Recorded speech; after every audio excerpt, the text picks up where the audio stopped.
Et c'est pratiquement dans les années 2000 qu'au cours de mes voyages, puisque je suis un expert international voyageant un tout petit peu partout pour mon travail, j'ai réalisé qu'en fait, si nous rendions touristables, c'est pas un mot français, mais si nous rendions, n'est-ce pas, notre culture en objet, en quelque chose qui peut permettre des échanges, alors ça pourrait aussi devenir un véhicule pour produire un peu de richesse qui pourrait financer une bonne partie de notre développement humanitaire.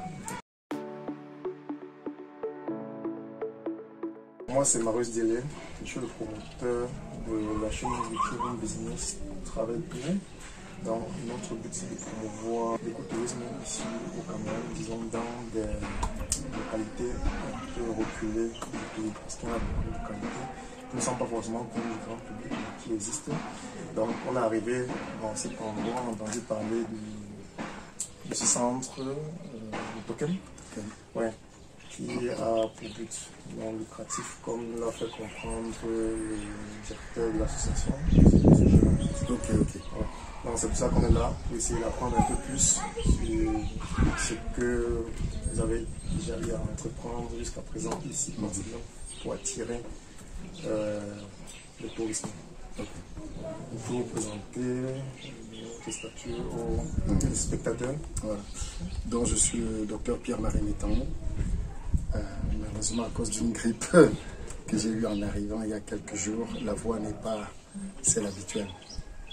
Donc je suis médecin de formation, je suis chef traditionnel de ce village, ici à Nsimbe. Et notre cheminement dans le développement commence depuis très loin derrière, dans les années 78, quand je commence mes études de médecine en France.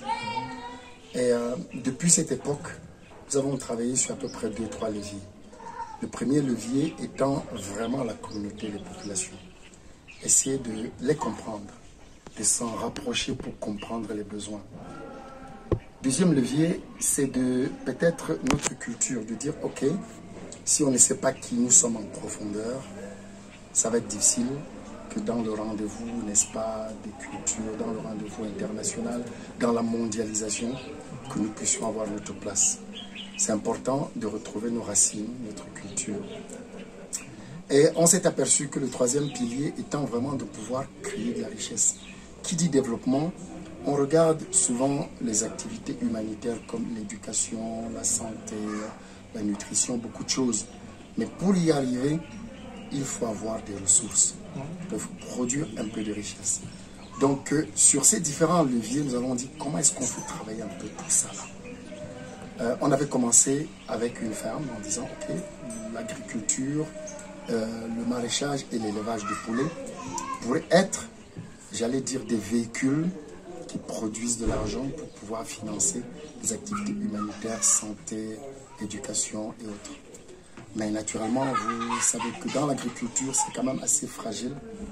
Et souvent, alors, les grippes aviaires ou autre chose, dont on vous dira les poulets sont morts, les œufs sont cassés, et la production de tomates a eu tel problème. Donc, il y a des moments avec les saisonnalités où ça marche, d'autres moments où ça ne marche pas.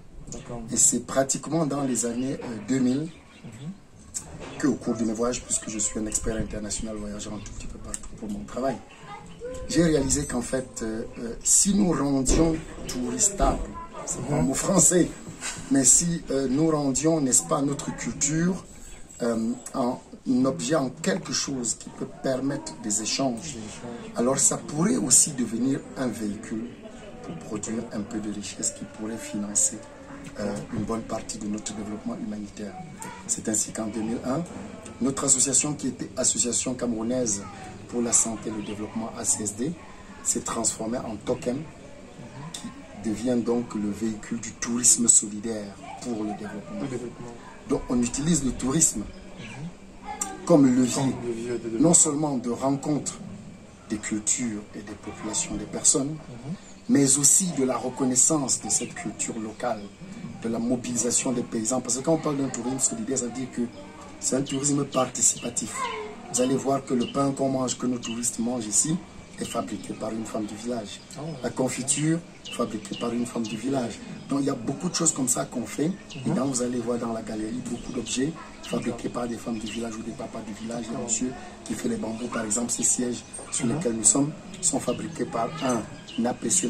Nous les appelons les APC, agents polyvalents de changement du village.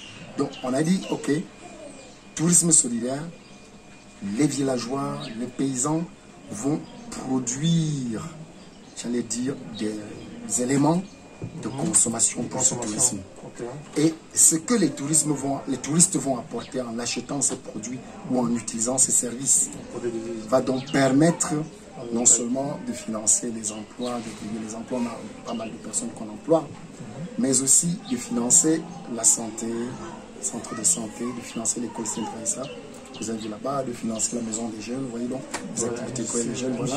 Voilà, ça bouge, voilà, la maison de la jeunesse et de la culture. Donc, en fait, pour résumer, le concept est très simple. Retrouver nos racines, être fiers de nous, parce que cette fierté de nous nous amène en bonne position pour la rencontre des autres civilisations. Et à travers ce véhicule de tourisme solidaire, faire la promotion du site pour que les gens viennent. Et quand ils nous retrouvent droit dans nos bottes, dans notre culture, quand ils voient un peu un centre comme celui-ci, à l'intérieur d'une chefferie, qu'ils vivent au jour le jour la vie des gens, un tout petit peu partout, ça devient quelque chose de particulier. Ce que nous vendons ici, ce n'est pas davantage le standard des étoiles, 5 étoiles dans la librairie, mais c'est un peu cette rencontre du paysan, cette vie que vous avez vue avec vraiment les gens, ce calme, cet aspect paisible, cette verdure, et surtout l'aspect humain de notre service, le personnel qui est là. Moi-même, quand je suis là, le chef, c'est pas tous les jours que tous les touristes vont arriver et vont rencontrer un chef, mais quand je suis là, je les accueille, je partage le repas avec eux. Ça, c'est cette humanisation du tourisme nous rend vraiment à la fois fiers de ce que nous faisons, mais eux aussi leur donnent une expérience absolument unique. Et tout ce que nous faisons alors comme recette, nous l'utilisons pratiquement pour le développement. En dehors des salaires que nous payons aux gens ici, il n'y a pas un bénéfice pour qui que ce soit, absolument pas pour moi.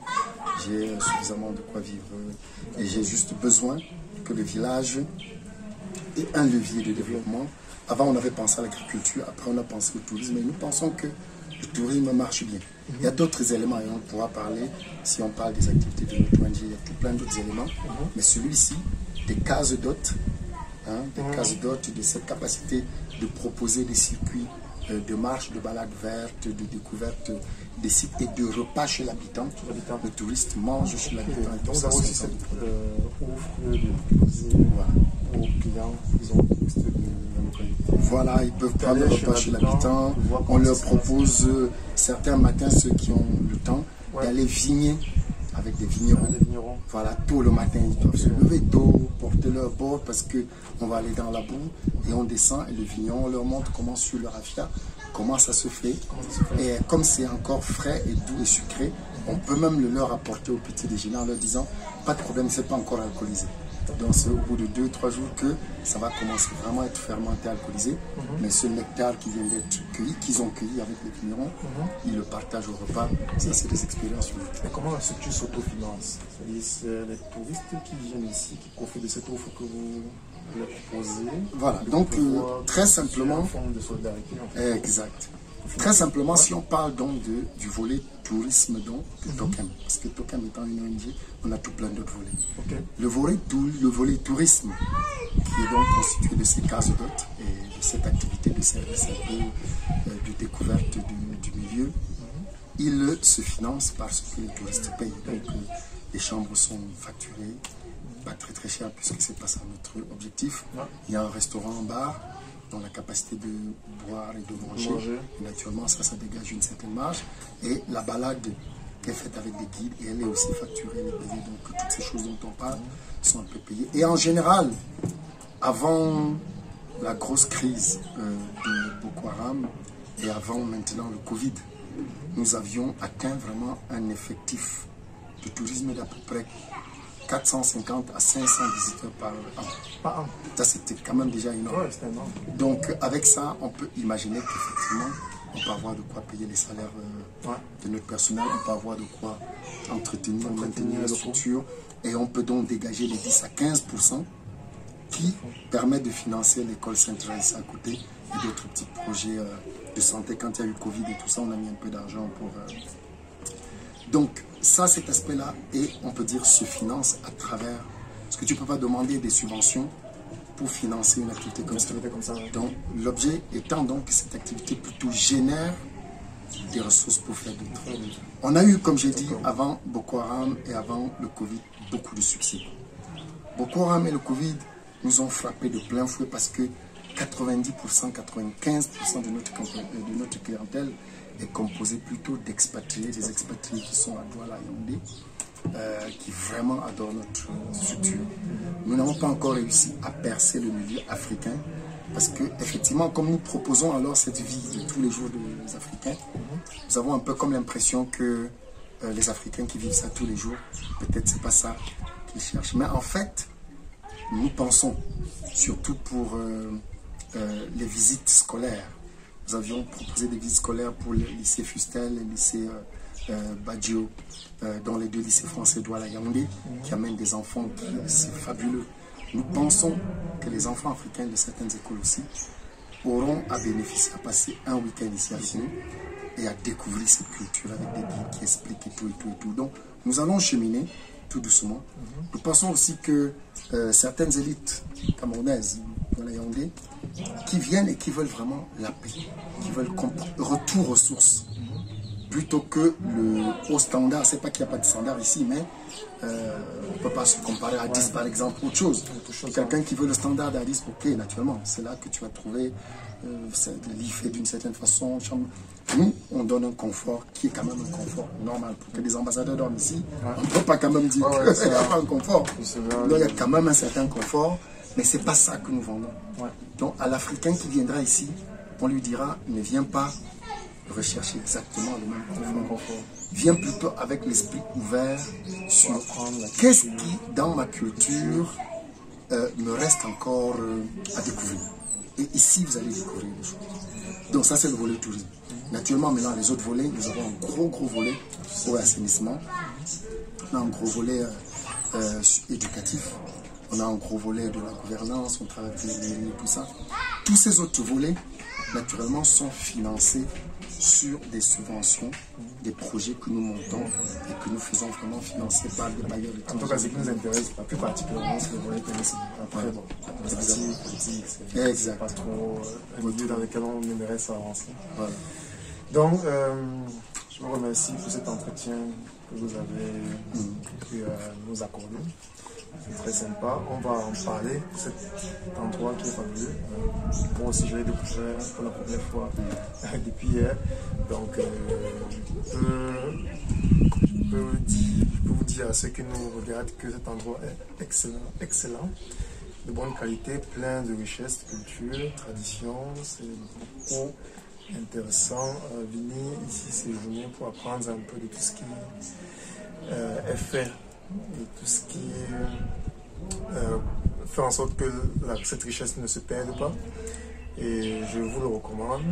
Et comme je vous l'ai dit, je vous remercie encore de cet entretien et ça nous a fait plaisir. Voilà, j'espère que nous aurons d'autres occasions de je vois beaucoup plus clair et tous vos téléspectateurs, je les remercie de prendre le temps d'écouter, de regarder.